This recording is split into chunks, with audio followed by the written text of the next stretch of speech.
Well, welcome back. Republicans in the House Judiciary Committee expected to grill FBI Director Christopher Wray today on the politicization of the agency. Wray is expected to appear before the committee in less than 2 hours. We're going to be covering it. 10 a.m. Eastern is live. The hearing begins. An FBI spokesperson says that Wray's remarks will focus on the, quote, good work of the FBI. In his opening statement, Wray is expected to say, quote, the work the men and women of the FBI do to protect the American people goes way beyond the one or two investigations that seem to capture all of the headlines.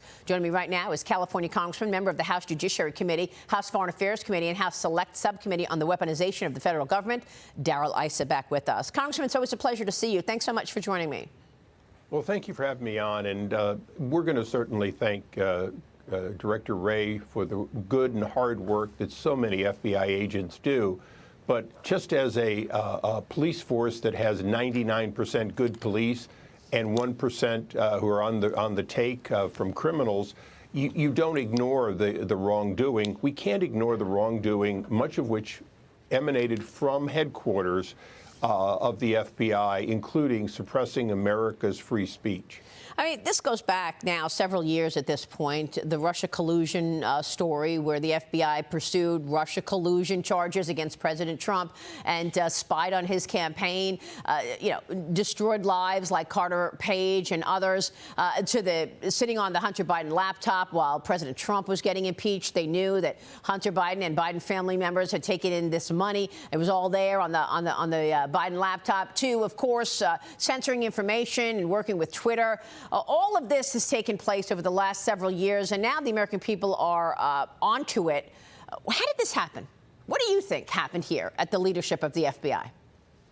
Well, I think the leadership of the FBI, instead of calling balls and strikes, decided which team they were on. They did it all the way back during the Obama administration and managed to continue being a swamp that worked to the detriment of the Trump administration for all 4 years. I do blame the various attorney generals that served during the Trump administration partially, but I also recognize that this is deeply rooted. The idea that the Department of Justice and its agents, which include the FBI, can in fact work against one party or one movement and do so on a consistent basis. They decide what to suppress, they decide what is hate speech, and so on. And it is a problem. It is a problem when you have a federal force, but it's particularly a problem when they are judge, jury, and hangman. One of the things that Chairman Jordan is going to concentrate on, all of us will, is FISA reauthorization.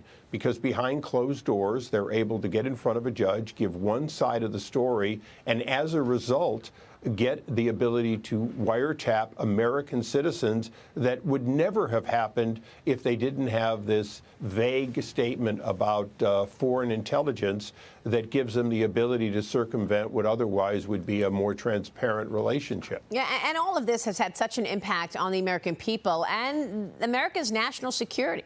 I mean, does the leadership there not understand that a sitting president having accepted money from communist China makes him vulnerable? How is he going to create policy to protect America, knowing that the CCP wants to overtake the United States as the #1 superpower if he's taking in money from Communist Party officials?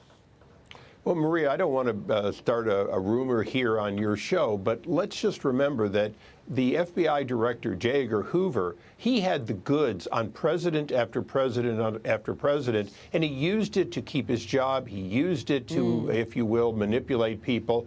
And until he got to the Kennedys, and I think he got pushed back in no uncertain terms, he got away with it. That's why he was a longest-serving director. I think to a great extent, having a president who is compromised may not be all bad for the FBI and Department of Justice, because to a certain extent, by protecting him, they own him. That is a sad situation. Meanwhile, we've got Biden on the global stage. Everybody's watching these missteps that he makes. He's not on the stage. Right. You know, after taking a vacation, Maria, he comes back for 2 days and he's so exhausted he needs private time. Yeah, that's true. But the president is expected to meet with Ukrainian President Zelensky in about 30 minutes from now. He's, of course, on the last day of that NATO summit after blowing off off the dinner last night after NATO Secretary General announced a multi-year three-part package meant to bring Ukraine closer to NATO. The U.S. and other G7 nations will also unveil new security assurances for Ukraine today. But Biden skipped last night's NATO dinner. He said it was because he had 4 full work days leading up to his speech, Congressman. I mean, look, we keep seeing gaffes as a result of, you know, this capacity limitation that we're talking about on the part of our commander-in-chief. What do you want to see happen here?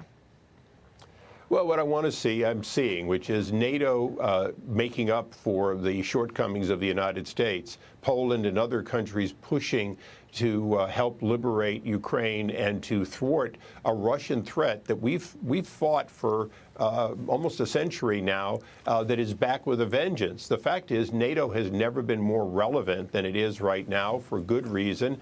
Unfortunately, the historic leadership of the United States in NATO is not leading front and center right now.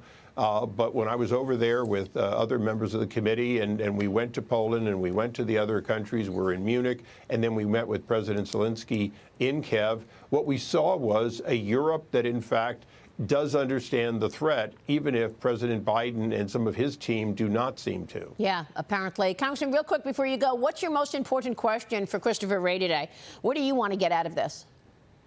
Well, it's really the suppression of Americans' free speech and how they took packets of information from overseas and used it and their force against Twitter and others to get them to suppress American free speech. It's the most important thing to America is our ability to have a debate in which both sides are heard. Yeah, very important question. There seems to be no debate anymore. You get canceled if you don't agree with the narrative of the establishment. Congressman, it's good to see you this morning. Except on Fox. Except on Fox. That's right. And Fox Business. Thank you, sir.